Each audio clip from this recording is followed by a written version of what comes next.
Welcome back with us, friends. Here we are on the Sun Christie, and today we have Vianna von Weyhausen, who has kind of come into the fray with Christie recently, as we just kept hearing her name over and over as somebody, that you needed to know. And I won't do the introduction because I think I'll never do you justice. But tell everybody who you are, and what has led you to this point in life, and how you and Christie have so many similarities. Okay, well, I'm delighted Only to be the good here. ones. Yeah, only the good ones. Only the good ones. Well, I was born in Zimbabwe and grew up there in South Africa, so kind of Africa and the bush and wildlife, I feel, is in my blood. It just makes sense to me. I lived lots of different places. I went to school in England. I came to university in America at Duke. But my whole life, wildlife conservation has played a part of it. So whether I was funding projects myself or working with other organizations, fundraising in London when I lived in London, just peripherally, conservation has been a huge passion, not just part of my passion.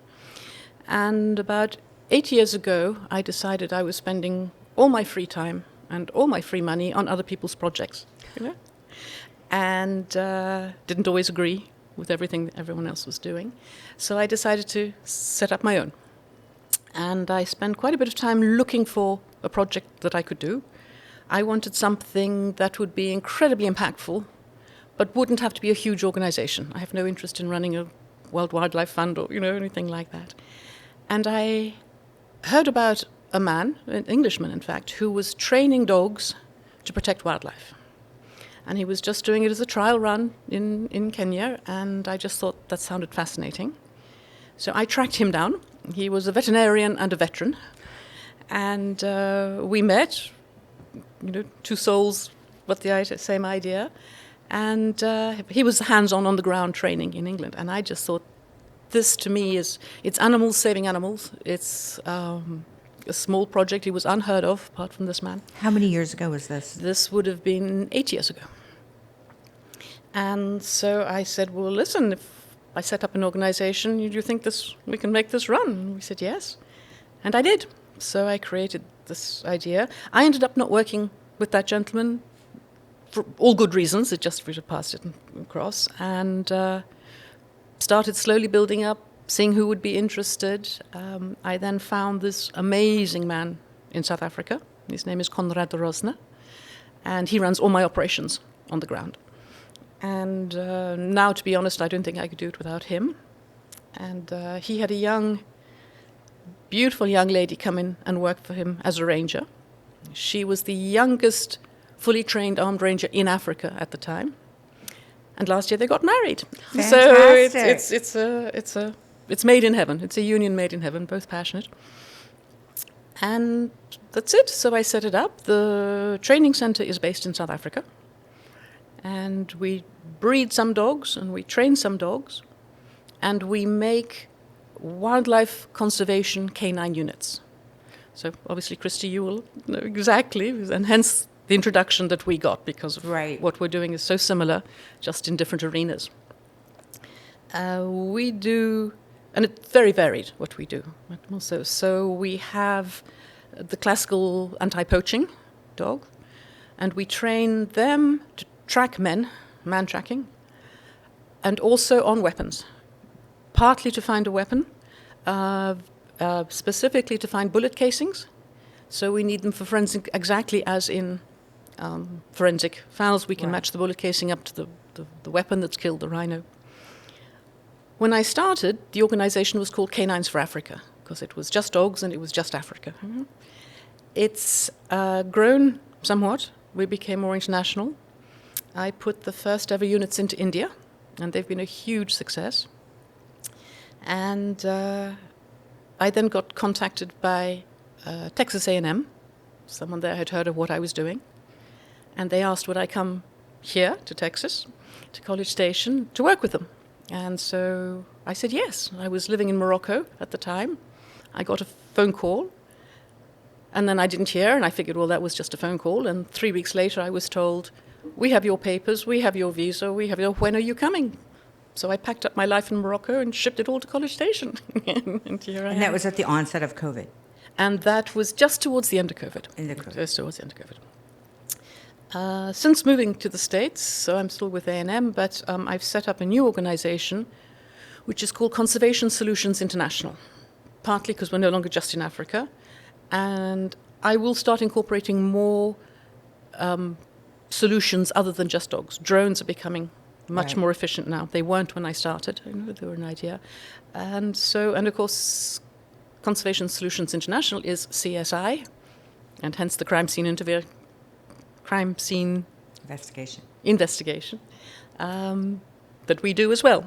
So in fact, what I want to do is get the TV show to come and do one episode with us. Can you imagine the stories, rhino poaching that ties in with the drug smugglers in New York or whatever? Well, that's just the thing, is that we've had so many occasions to sit and visit with you, is that I was telling Reagan earlier, is I feel like you can give so much insight to what that life looks like that so many Americans have no idea. I mean, I want you to tell a story about how you were almost killed by an elephant and a rhino and, story after story, but like this life of adventure and passion. But even for people to understand truly why conservation work is so important and how, what's happening with poaching and really what poachers, what they're after.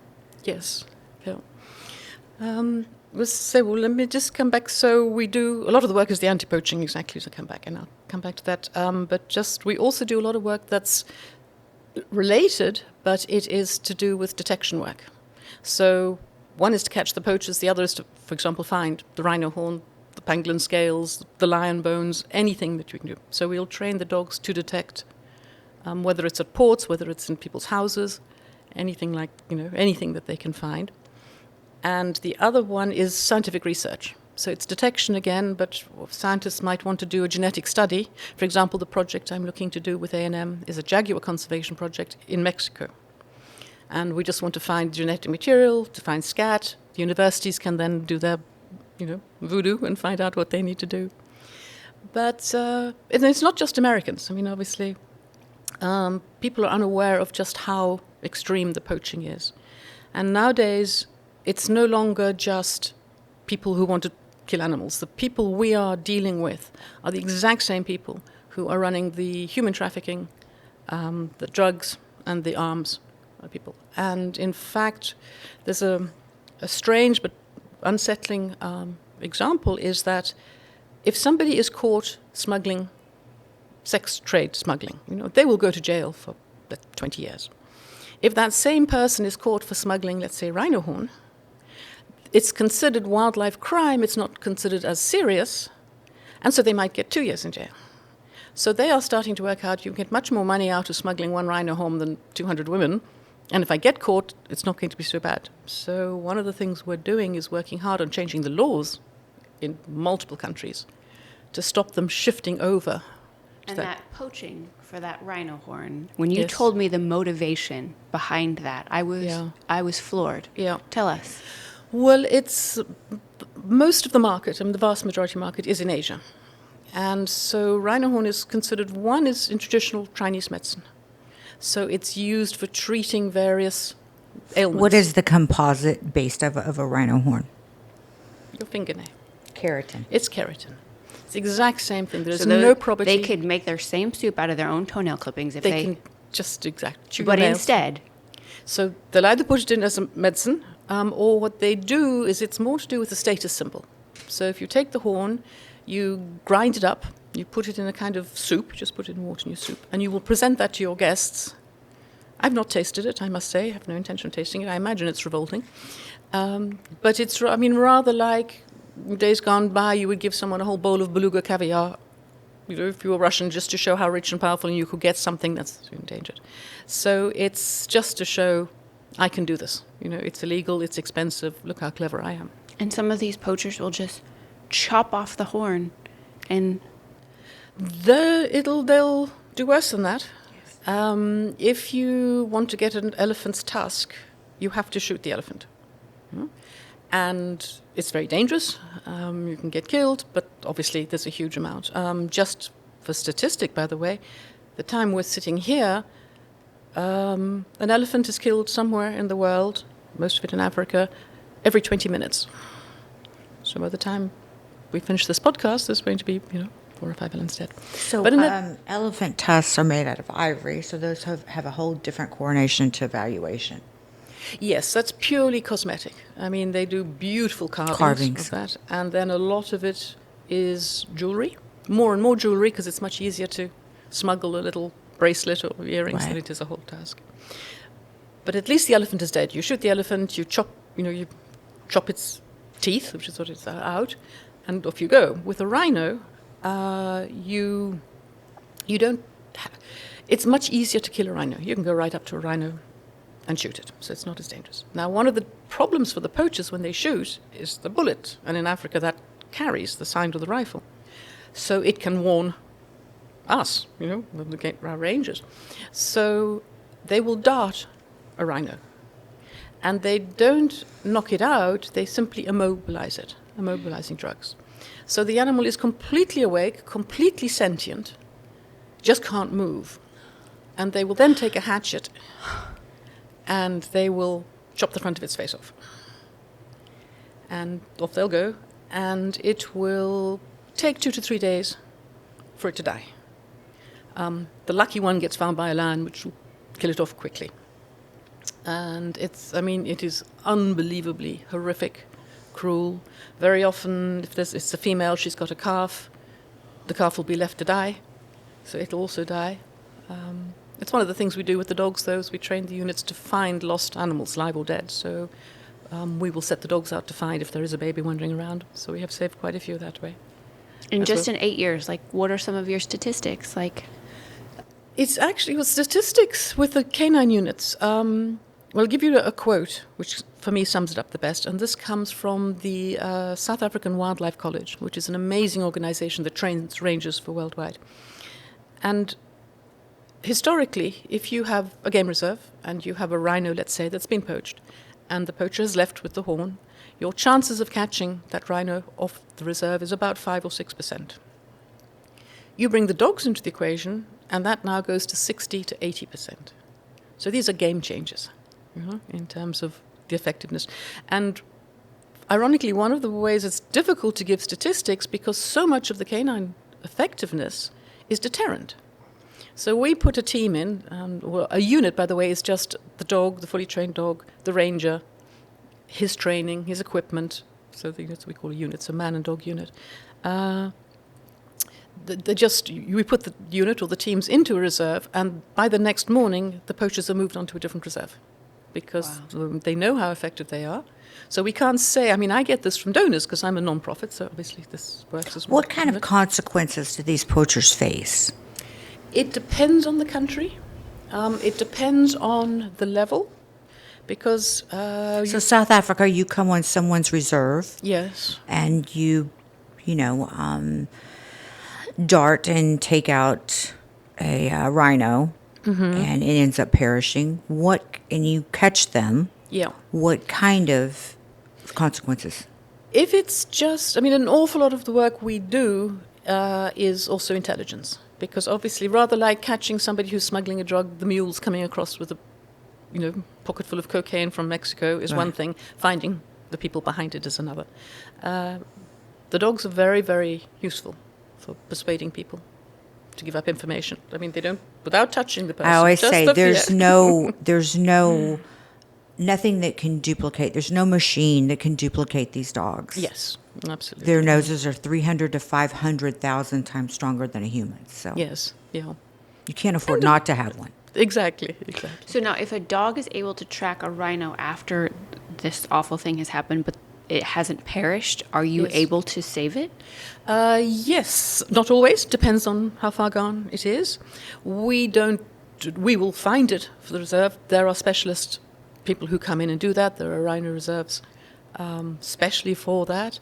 There are a couple of amazing vets in South Africa who have come up with a way of taking elephant hide and patching it onto the hole on the front of the rhino, and it doesn't reject it the way it does anything else. Wow. They graft it? They graft it.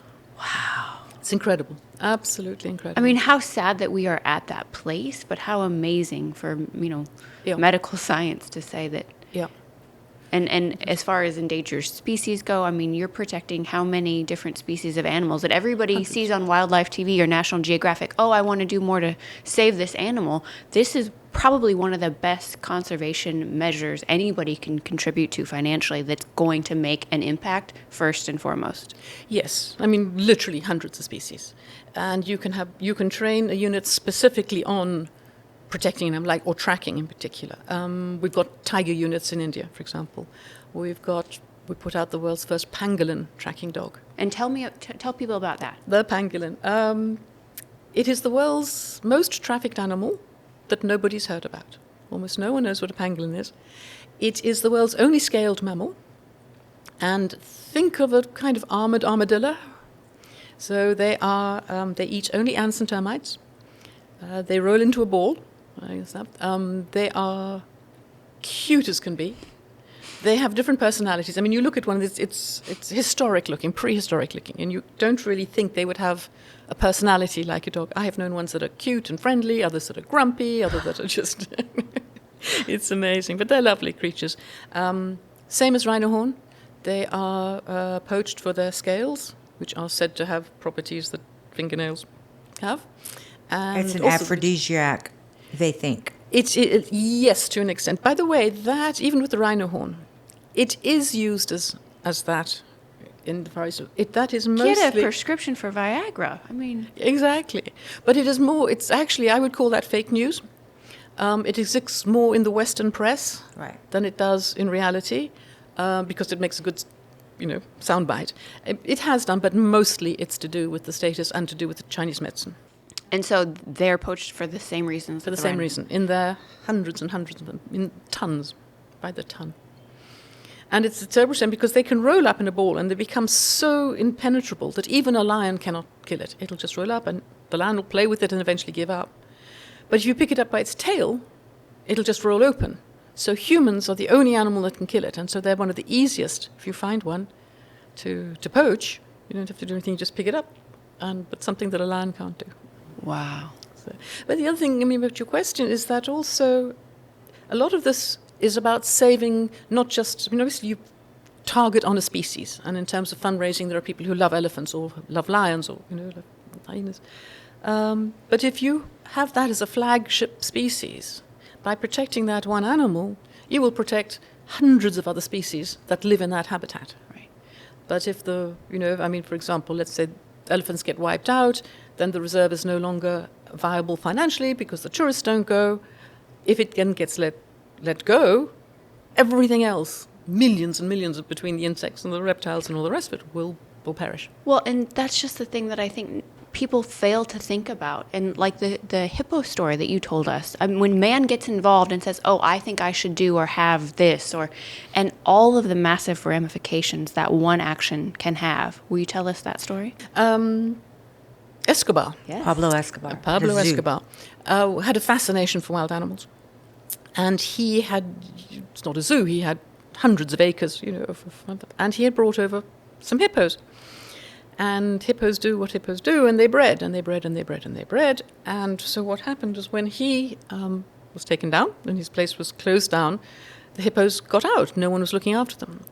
And they found virgin territory throughout Colombia, and then I think in other parts of South America, and started just taking over the rivers.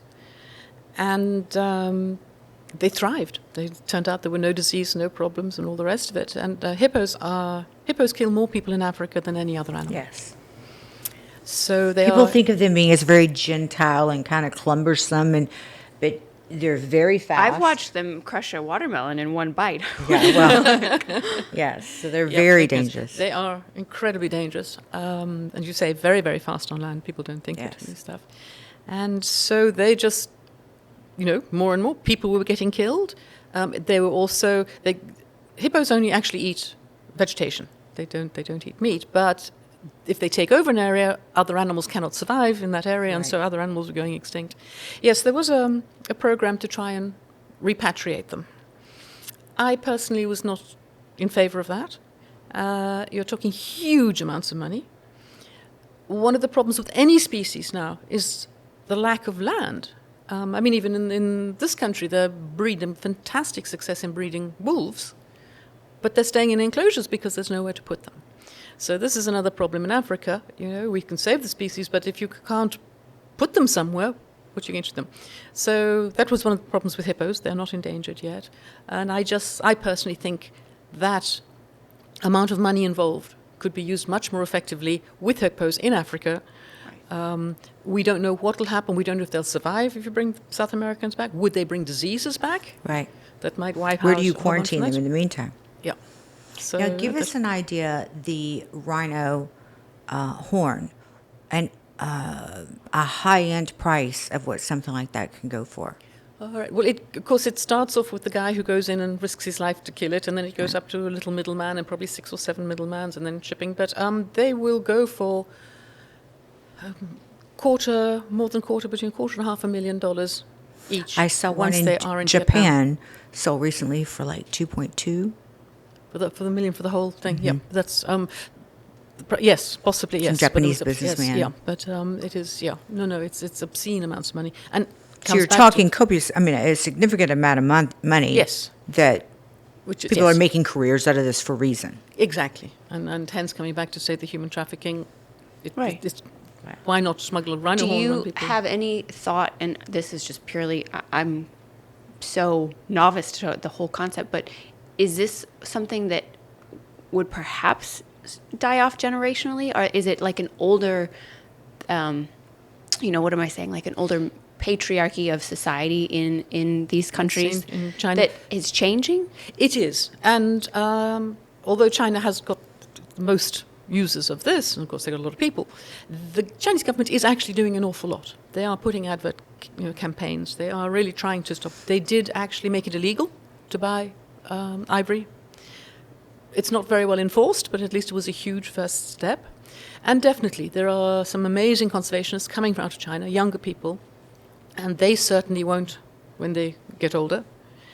It's a little bit of a race, is can we get the population to stop Before they're gone. before they're all gone. And the other thing is, as China gets richer and richer, there are still enough people who aren't those activists who are young, who are kind of middle-aged, who grew up with that idea, who might have been too poor or their parents were too poor. They're no longer, so now they want to buy them. And there's another, what I would consider very sinister thing happening, whereas before in Africa you would have to take these products and ship them. And of course that's where we catch a lot of people, is in the shipping. There are now so many Chinese in Africa that there is a market for them locally. So they don't actually have to go through the customs and the shipping and the escape and things. They can actually sell them locally, and using concepts of Chinese traditional medicine with the African herbal things that they're closer than Western medicine is, so it's easy to convert, if you want to use that word, Africans to start using their own products. Wow. In medicine. Yeah, that's scary. Twisted. Just twisted. Twisted. Wow. I mean, I'm depressed now. Well, there are. I mean, there's a lot of doom and gloom. It's really bad. It is war. I mean, You're at war for the animals. animals. They go in. Everyone is fully armed. Sometimes with helicopter-armed ships going in. I mean, it's a whole organization. Having said that, I know that there's a lot of Navy SEALs that band together from America that go over on these manhunts to try to save the animals. Yes. One has to be a little careful. That. I mean, it depends on the country. Now, for example, in South Africa, and I've been approached many times about veterans from the US who want to go over and do good. A problem, say, with South Africa is unless you are South African, you cannot carry an arm. You cannot carry a weapon. So they can't go out and do it. Now, we can use them in terms of training. Certainly very, very useful. And in other countries, there are different laws, so there are quite... there is a lot of Americans. And as I say, it tends to be more training, but a lot of these rangers have almost zero training, and they don't have equipment. And the military here, or the veterans, not the military, are very good at raising funds and, boots and clothes and equipment. So, there's a huge amount of good being done. Now, you showed me a statue. Is that still for sale? Yes. Would you talk about that? Yes. Because Okay. I'd love Reagan to insert a picture for people to That would see. be fantastic. Yes. Yeah, I would love that. So one of the ways that the poachers kill an awful lot of animals is by snares. So this is just a piece of wire that's made in a circle and put between trees or on a path, and an animal will walk in, put its foot or its head or its nose or any part of its body into this. It'll snap shut, and then it stays there and dies horrifically, because the poachers might come back the next day, they'll come back every 2 or 3 days, and it's indiscriminate. So, it might be meant for a deer or an impala that they just want for dinner, but then a lion gets caught in it, and some animals will chew its paw off, it'll just get sepsis. It even gets rhinos. It's just horrific, but a lot of killing is done like that. So one of the things our rangers always do when they're patrolling is they pick up snares. And we can train the dogs to find snares as well. A lot of them are made out of, this goes copper, because the wire is stolen from electric fences, from anywhere they can find it, off houses, and it's used. So we pick up the snares. So we just have tons and tons and tons of them. So what we've done in South Africa at our centre is put up a wire frame or metal frame, and it is now a slightly larger than life-size rhino. It's got about 2,500 snares. It has some of the dog collars, literally the collars of the dogs and the chips from dogs that have retired, occasionally died. So it's all sorts of things. And so it is an amazing piece. The power. I mean, for anybody that I think is a true conservationist, and like you've said, even people who go to Africa with the intention of hunting one of the big game, many of those people are big conservationists. And this one piece of art is basically up for sale. It is. To the highest bidder. And all of this will go towards these efforts. All go to them, yeah. I have some interest here in Texas. I think it's a perfect place for it to be. So... well, if you're somebody that's listening and not watching, please tune in on YouTube, because we'll have Reagan, insert a photo. And I mean, of all the ways that we try and get creative when it comes to raising money for canines for cops and kids, and when you showed it to me, I remember I'm going to well up now with tears, because I'm such an animal lover, and having met you and hearing the stories about what you're doing, Christy always talks about her love of Africa, and it's her There's favorite no place else place. like it in the world. It's my favorite place in the world. Yeah. And to get to watch, some of the pictures that one of her friends who has a reserve there. yeah, I mean, it's just, it's magical. And to think that somebody like you 8 years ago said, I want to make a difference, and now look at how many lives you've saved, or saved from a horrific death. Or Yeah, no, it is. Yes, and then and of course, once we sell that one, we're going to start with, I hope, an elephant next. It is, and it's powerful. And when you're standing next to it, I've known it since we put the first snares on it, practically, and yet it's still so powerful. It's just amazing. So yeah, I would love to see that in Texas, somewhere. Yeah. So thank you for that. Yeah, and 100% of proceeds or profits will go into our conservation work. Do you find when you go to the Safari Club and some of these bigger conventions, annual conventions, that seems to be a topic of conversation, is how to save the animals? Yes. No, a lot of these safari clubs do a huge amount of good for conservation. They really do. In fact, there is a Canine Dallas who's working in Singita in South Africa, and there's a Shikar, Canine Shikar, and SCI as well. So a lot of these organizations have their own unit, they've donated. And yes, no, there's a lot... there's a lot of money, a lot of care. I know a lot of non-hunters find it very, very difficult to understand how someone who will go out and shoot vast amounts of animals are passionate conservationists. But they are, and there's nothing fake about that. It's just, and I know people have difficulty getting their mind around that. And there's so much misinformation about hunting. Now, there are some really, really, really bad, unethical hunters who are doing terrible things. There's no, in any field in the world, but there are some amazing people using their money to save animals in the hunting world. And the hunting can make a huge difference to reserves. It's not just putting into a project like mine. It's, if you think about it, an area that's used for hunting. And what people don't realize is they say, well, just make it a photographic safari place. But these are in areas... People who are going on a photographic safari want somewhere that's relatively easy. It has to be beautiful. It has to have all different sort of animals. I mean, it's very specific, or else it's not going to work financially. Right. And a lot of these hunting concessions are in very rough terrain, incredibly difficult to get to, ugly. I don't think there's anything ugly in Africa, but in so glad terms of I that, didn't have that experience. I think went it's to the all Neiman Marcus beautiful. of reserves.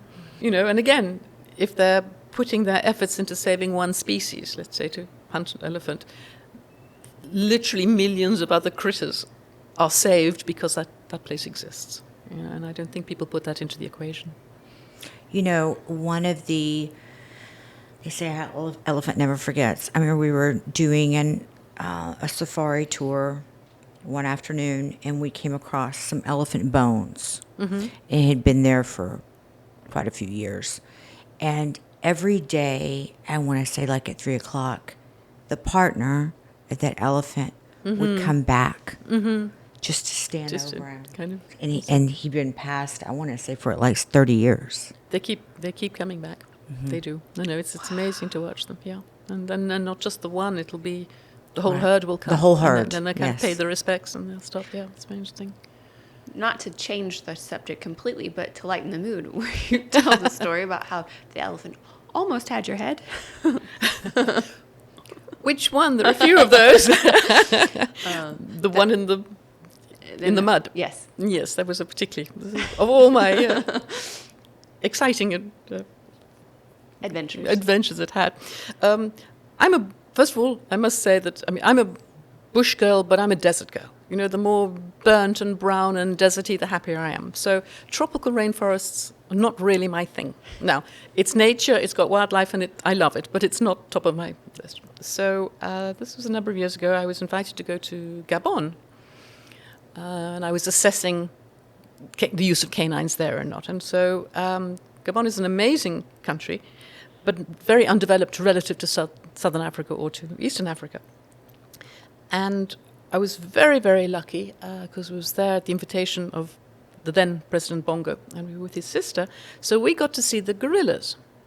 And they were not open to the public, if I can use that expression. And the way they had been monitored was that you would have the local tribes who are pygmies had spent many years following them. So they just learn about them and to acclimatize them to small numbers of people. So a group of scientists had been, and we were the first other group. So we set out, very tropical rainforest, hot, sticky, rainy. And the pygmies are radioing in where they are. So there's like 6 of us, and we walk and we walk and we walk. And they had gone across this marsh, worse than a marsh. It was kind of like a river, non-flowing river. So first of all, you walk in, you sink into your mud to above your knees. So any shoes you have, everyone had brought like Wellington boots. Luckily, I bought flip-flops because I knew what would happen. So losing your flip-flops wasn't much, but there's your place. And you walk in, and it was the most putrid, fetid, smelly, yucky environment I'd ever been. And there were like great big chunks of yellow, which is fermented elephant poo over the years. So anyway, so we trudge across this thing. It takes 20 minutes. It's really gross. And then just when we get to the other end, apparently the gorillas had changed their mind and they'd gone back somewhere else. So we were told the only way to get them was to walk back the way we had. So trudge back in. And as we're coming back, we were aware of it. It was a young single female elephant. But we were obviously in her territory and she was not happy. And so she was in the woods, in the forest, where this marsh area was. And she was kind of running up and down, you know. But we have no option. There's nothing else, you know. It's not like you can't call a helicopter, you know, you're kind of stuck. And so we walk across, and as we get closer, she's sitting there, and she is absolutely screaming and bellowing and flapping her ears, which is a mock charge, not a real charge, but you never know when you get close. And so kind of stuck there. You can't move. She has to go away. She wants to, I don't know what she wants to do, but she's very, very unhappy. But she was staying in the wood, you know, and I was the closest one to her, and then all of a sudden she just charges. And you know, I like to think I could do something if I'm in South Africa to get away. You know, if there's a tree, if there's something, and you can shout back. I mean, there's various things you can hopefully do. When you're stuck thigh deep in putrid mud, there's absolutely nothing. I mean, you just have to wait. So I figured that's the closest to thinking, that's it, I'm done, gone, had a great life, what a way to go, you know. But it turns out that elephants are heavier than I am. I have to say.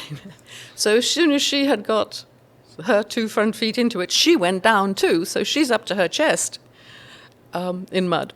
And I'm sort of there facing her, right? How right far away in front from of her. I would say from double the distance between us. Maybe 15 feet at tops. Probably, maybe a little more than that, 20 feet like that. But so luckily what happened, so she still had her back legs on the bank. So she could pull herself back out, and she got out. So that was what saved me. It was just as nasty for her as it was for me. So, but that was, that was the closest. That was the one I... some of the many other ones I've had, I would say to myself, well, this is something to laugh about in the future, if I get out. This time that didn't even go through my head. I was never going to tell the story. I always say we laugh about it one day. It won't be today, but one day. And there you had a run-in with a rhino in a staircase, right? I did. I was going to say that was hilarious. It wasn't at the time. I was staying at a friend's house, and out in South Africa, up in the Waterberg, and there was a drought. So there were 2 rhino that would come in at night because the only area that was watered was the lawn in front of the house. And they came in. We were sitting watching them. They came right up to the veranda where we were, the stoep, which was lovely, but after 4 or 5 hours, and you've been up since 4 o'clock in the morning, and it's now midnight, I wanted to go to sleep. And my accommodation, the rondavel, was across the other side of the lawn. So every time the rhinos kind of tried to move away, I would try and walk across, and then, of course, they would hear the noise and they'd turn around, so I'd have to run back onto the veranda. So after maybe 4 or 5 attempts at that, the friend whose house it was said, okay, what we'll do is we'll go right the way around the other house in the bush and stuff. So we go across, crawl across the open areas, and we get within striking distance of where I'm staying. And it's basically round, rondavel, with the stairs up to the bedroom upstairs. Downstairs was storage area. So I thought, well, we've just got to get to the stairs and I'm free. So my friend leaves me. I make a run for it. The rhino hears it, makes a run for me. And so I realize I'm not going to get to the stairs before the rhino gets to me. But the stairs went up to the rondavel. So I thought if I can just get into the opening, I'll just run through and I'll be safe, and I go around the other way. So I run in there only to find out that there's a wall. It's not open. It's, the stairs are solid in the back. So I run in there, turn around. I'm pushing myself as far back as I possibly can against it. And the rhino has now worked out, can smell me, it doesn't see me. Very bad eyesight. So it had gone in, but the space was too small for its shoulders. So it's sort of part of its head was in, so its horn was literally here. Like every scary Jurassic Park movie you've ever seen. And I'm thinking, I hope that ball is really, really strong, because he pushes and it breaks, I'm gone. And if he squeezes in, I'm gone. And so he'd stay for a while, and then eventually he'd kind of walk off, and then I would try and come out, and he'd hear the noise again, and he'd come back in. So it just like 3 or 4, maybe 3 times, I think, he pinned me in there, And then eventually let him go a little further, and it's just like, and to be honest, I don't know how I did it, because I came out and I just jumped over this wall. Up the sides of the stairs. I went over the stuff. I don't know how I got up there. And it was all for nothing, basically, because I only did that because I wanted to go to sleep. After that happens, your adrenaline is so mind-blowingly high. It takes like 3 days to come down. I was awake all night anyway. I might have stayed over there drinking. It would have been a lot more fun. So, it is absolutely, words can't even describe it, how phenomenal it is. Yeah, but I just think if you don't have that kind of heart and enthusiasm for it, it will feel like work, I'm sure. Because, every time we've talked to you, you're flying one place or going to another event or some other function. And what you're doing is, yes, it's life-changing, but it's hard work. It is. Because when I set this up, I don't think things through. I'm very much act on the spur of the moment. So I set the whole concept up. I figured it would work. I knew it would be hard work, but it was just kind of, the money would come. I didn't think, this is what I want to do. And so, and my passion is being in the bush, and not just being in the bush, doing the work. I do the research. We just come back to how the units work. It's not like we're breeding dogs and then just sending them out. When when I raise the funds, we'll go to a reserve and then do a huge amount of research. Is it appropriate? What kind of dog? What kind of breed? Everything you need. And then we train it specifically, and we even choose the breed, and we choose what needs to do from that. So I love doing that. And then there's the research on what wildlife is endangered and where new can we go in and all that. So that's my absolute passion. And you say, that's not work, that's just love. But I had kind of assumed somehow that I'd be spending 80% of my time doing that and 20% raising funds. And it's the other way around because, yesterday I have this amazing team that I'm setting up in India. I want to set up a second training center in India because the work they're doing is just staggering out there. And then by extension, I'm hoping to put some units into Bangladesh and all the rest of it. Well, but I think what you said earlier, that, the units like what you're tracking, just from my own research, is I've watched so many about what's happening with the sex trade and the trafficking. And by extension, maybe who you catch isn't the worst perpetrator, but they lead you to somebody else that is the higher ring of somebody else that's perpetrating many other industries. And I think that's absolutely so worth mentioning is, yes, maybe you love animals and you want to get in conservation, but maybe you're also anti-sex trafficking, which I hope most of everyone is, that this is just another avenue to the people who are the worst kind of evil that you run into stories, I'm sure, every day. Yes. And this ties in much more closely to what you are doing. We have one unit in South Africa that's trained on drugs, and it goes into schools. And people are saying, well, what's that got to do with, poaching and conservation? But the kids, the older kids, if you like, that are running the drugs, in other words, providing it to the school kids, are very much the children of the people who are doing the smuggling. It's, it's a cartel mentality. So we figure we are catching those ones while they're still just small drug people, right, before they turn into big daddy kingpin poaching, poachers. So it's going in the window rather than the front door, but it's it's doing the same sort of thing, and that's closer to the amazing work you do with your dogs. Yes. Every time, even though now we've become such great friends, I feel like every time we're around her, we peel back another layer. Mm-hmm. Yeah, and you've lived you're somebody that I'm like, oh, she's one of those people that's lived 10 lives before she got to this phase of your life. But you always have so much enthusiasm, energy, and like in the kitchen just now, you're like, so much has happened since I saw you last. You'll never guess. It's like, we're all now running at warp speed because you've already figured out the recipe of how to make this successful. So, yes, no, I've never felt better now in terms of where it's going. My knowledge, I've actually been very lucky. I've won a couple of awards recently, which has given me good publicity, specifically the Explorers Club, amazing group of people, and I work with a lot of them, and they're a huge source of information because these are people doing amazing things in all sorts of weird and wonderful places. So, in fact, ironically, it's getting more frustrating simply because I have so much ready to go, but without the money, where does it go? Right. But I specifically want to do, because when I started this up, it was, as I say, it's not I'm not claiming it's my idea, but it was unheard of, even in the conservation world. And it was difficult to get people to take dogs because either they hadn't heard about it or they had heard someone tried and it didn't work because we hadn't worked out how the training comes. And that's not down to me. That's down to my people who are just incredible dog people. So it's taken time for it to, and then suddenly it's exploded. 8 years is very short, and it is exploded. Almost everyone now in South Africa with a reserve has a dog.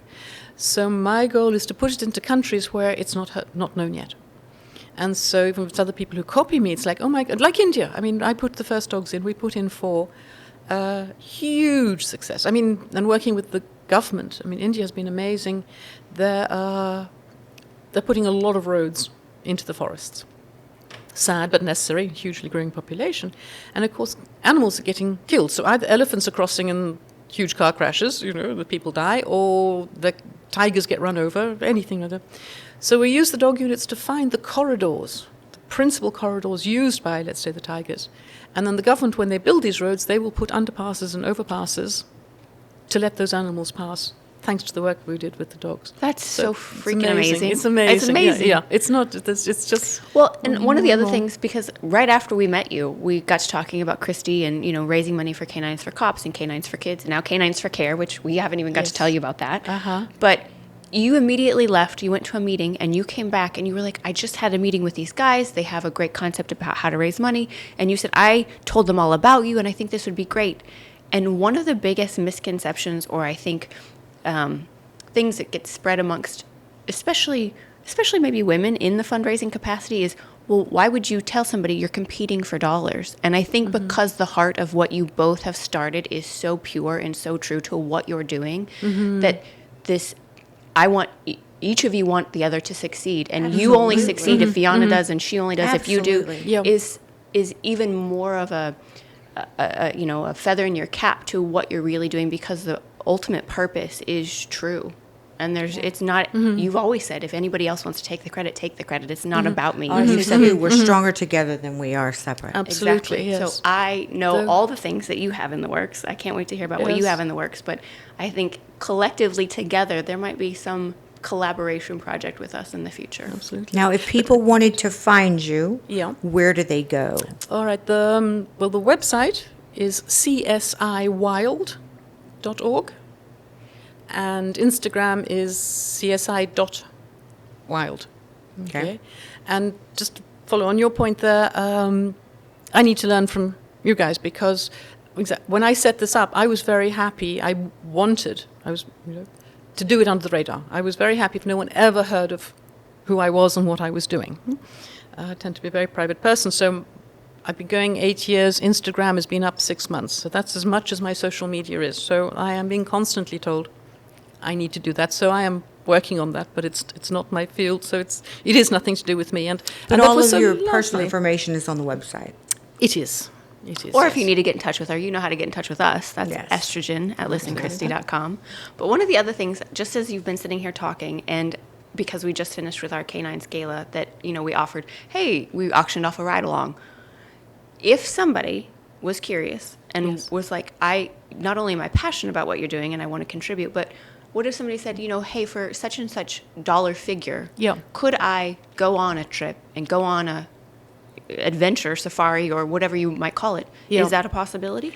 It is. I don't have it like that. How that works currently now is that when someone wants their own unit, so of course any amount of money is hugely, and it goes a very long way in Africa, much more than it does here. But very often people come in, whether it's a company who wants it named after them, if it's somebody, I have a couple of people who have given it as a gift to their child, so the dog is named after their child, and that's a package that is the dog, the fully trained dog, the ranger and his training and our follow-up work. It's a package deal, and then all sorts of fun things, a coffee table book that shows what they do, but that then gives them the right to go down and see the training center, to see their dog training, and we can arrange for them to go to the reserve where it's operating afterwards, and there we can take them into the inside workings of an anti-poaching unit. Won't take you out on a live